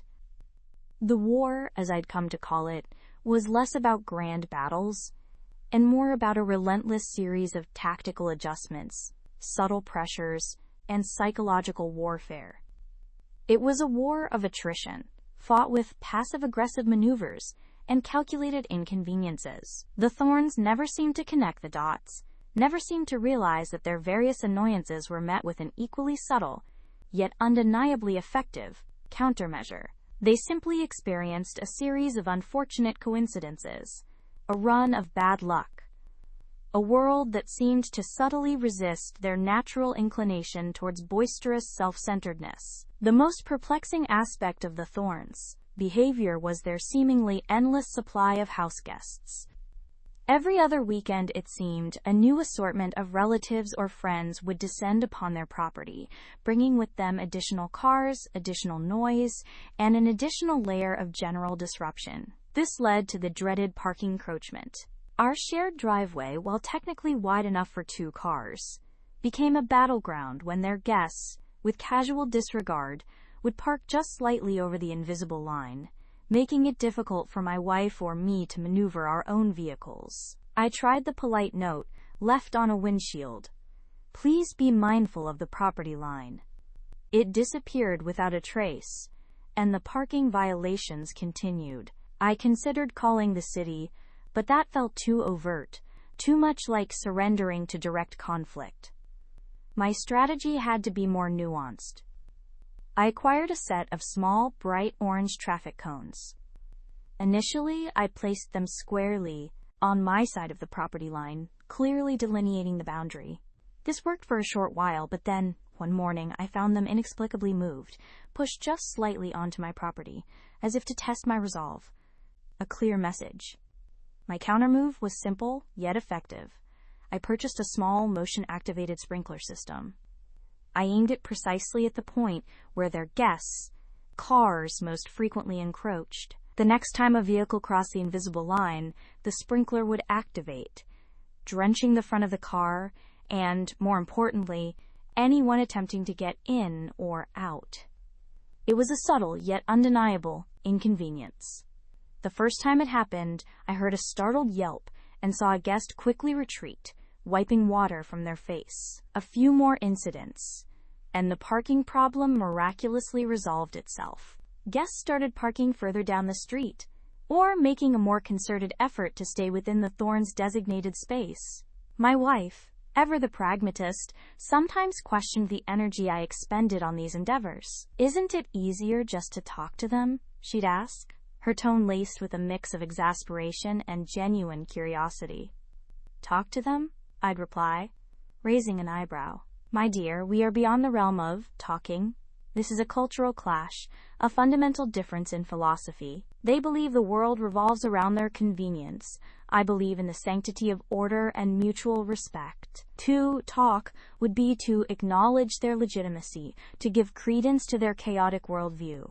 No, this requires a more sophisticated approach. She would sigh, shake her head, and then, invariably, offer a suggestion for my next move, a glint of mischievous approval in her eyes. She was, I realized, my unwitting co-conspirator, my silent partner in this protracted, undeclared war. She might pretend to disapprove, but deep down, I knew she appreciated the quiet victories, the subtle restoration of peace and order to our little corner of the suburban battlefield. The war was not without its moments of near discovery. One particularly windy afternoon, a gust dislodged one of my strategically placed obstacles, a particularly dense, thorny branch from a rosebush. Not theirs, I hasten to add, but a particularly robust specimen from my own garden, carefully pruned for this very purpose. It landed with a soft rustle directly beneath Mrs. Thorne's car, poised to puncture a tire. I saw it happen from my window, and my heart gave a rare, unwelcome lurch. This was too direct, too potentially damaging. I had to intervene. I waited for a moment when the coast was clear, then, feigning a sudden need to check my mailbox, I casually strolled down the driveway. With a practiced, almost balletic move, I bent down, ostensibly to tie my shoelace, and subtly nudged the thorny branch with my foot, sending it harmlessly into the overgrown grass verge. I straightened up, retrieved my mail with an air of profound thoughtfulness, and returned indoors, my pulse still slightly elevated. It was